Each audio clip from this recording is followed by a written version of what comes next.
What's good, YouTube? It's your boy Tony D2 Wild checking in once again, back in the building today, guys, with the review of the upcoming Kobe 8 Protro. What the Kobe?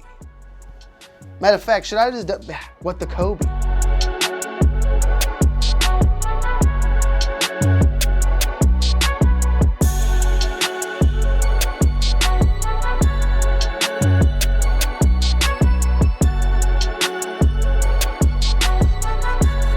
What's going on, guys? So we have in one of the most sought after Kobe Bryant shoes of all time, at least for me, okay? This is one of the most top Dundadas and probably one of the best what the basketball shoes in Nike basketball history, and I would say it could make a top 10 list if there's even a 10 versions of the what the. I mean, there's a Jordan 4 what the, there's the Nike Dunk what the, there's the what the Duck, I guess you want to count that, there's a LeBron what the. This is definitely one of the top 10s of the what the's in my opinion as far as that goes, okay? And this is a retro of a 2013 model that released back in, I believe, December of 2013. The retail price point on that pair was $140, and it was a mismatched Kobe 8 of 30 previous colorways of the Kobe 8. Fast forward to 2025, we have this pair releasing on April 13th, 2025, quote unquote Mamba Day.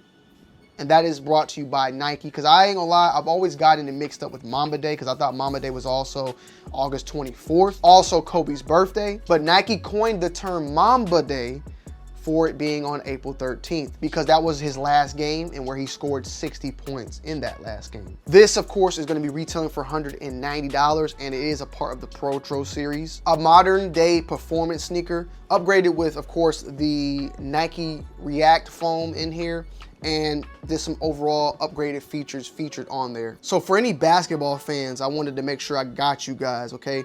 Upgraded cushioning, the original Lunar Lawn midsole has been replaced with the Nike React foam, offering an enhanced comfort, responsiveness, as well as durability. So we talked about that. Refined traction pattern. The herringbone traction pattern has been updated to provide a stronger grip, improving on-court performance. So they've changed some of that out as well. The Protro features an embroidered swoosh on the upper and embroidered Mamba logo on the tongue, adding a premium touch to the shoe's aesthetics.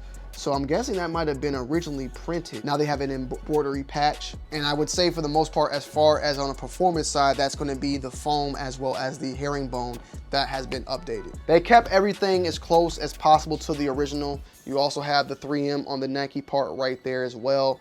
Each shoe is a mismatched shoe, with this right shoe being like an electric orange with that vault swoosh, as well as on the left shoe, a deep night upper with an electric orange swoosh and reflective Nike branding. These also do come with 2 additional sets of laces, but I really like the laces that they come with as is, and they run pretty snug. And I will say that I like my shoes more snug than majority of people out there.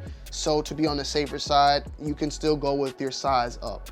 But me personally, wearing an 8.5 and 9, I don't mind rocking the 8.5 and breaking these in. They are very tight, especially on the forefoot. There's a little bit of pressure, but over time, those will break in.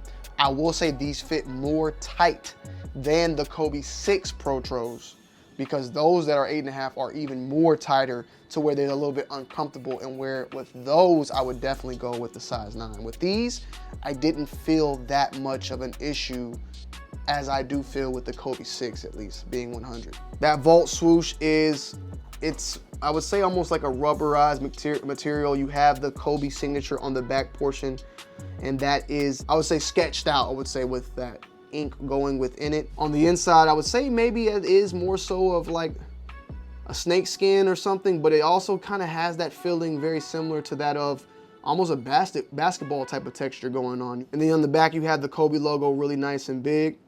You had that nice vault swoosh on the inner, which is debossed as well. And then a very lovely tinted bottom, which I love the translucent look of this overall. The laces go along really nice with it. You got a gradient midsole that changes out from, I would say, like a deep, almost, I want to call this like an aqua fade into, like, I don't want to say more so like a navy, because it's a little bit of green, like a greenish navy, and then it fades into a more lighter aqua. You have the carbon fiber on the bottom blacked out on that shank as well. And then on the left side, of course, you have your blues and your purples to go in alongside with it. Back portion 3M with the Nike right there. And this version has more of that scaling going on the swoosh that you can feel, and it is textured as well. The tongues, the right one has more so of that patch, as I stated before, but the left one it still is like a patch, but it is like a texturized plastic that you can feel. They do keep it flat as well, because I think some of the other Protros, they changed the tongues out, made them more thicker. These still remain the more original style. You got KB24 on the tongue on this one, and then Kobe on the tongue of the right shoe, and they are both in a 3M material. And then you have the outsole on this one being of a tinted blue.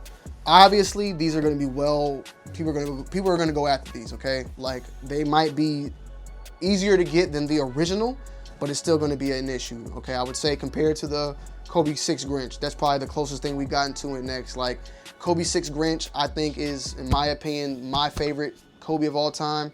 This one can be definitely someone else's favorite of all time. This could definitely be in the top 5, the top 3 Kobe's of all time. So with that said, don't treat this any different. Treat it, if anything, be more prepared than you were prepared with the Kobe 6 Grinch at the end of the day. If these flatline and sit, I might have to end my YouTube channel. I can't just say that, because in all honesty, right now, everything happens so crazy, and if they end up flatlining, I can't afford that. But I'm just saying, bro, if I had a bet on it, these things are gone. They're getting bodied, they're flying, and they're moving. I'm about to check right now the secondary market. So right now, these are going for $450. If I want to get a pair, my pair right now, my size right now, if I wanted to get it, these are selling right now. If you want to buy it, if you want to spend money, you're going to be spending about $650, at least $650. Everything's is above $650 at this point. But 8.5 is $657, 9 is $667. So it's going up there. It's going to probably drop down a little bit though.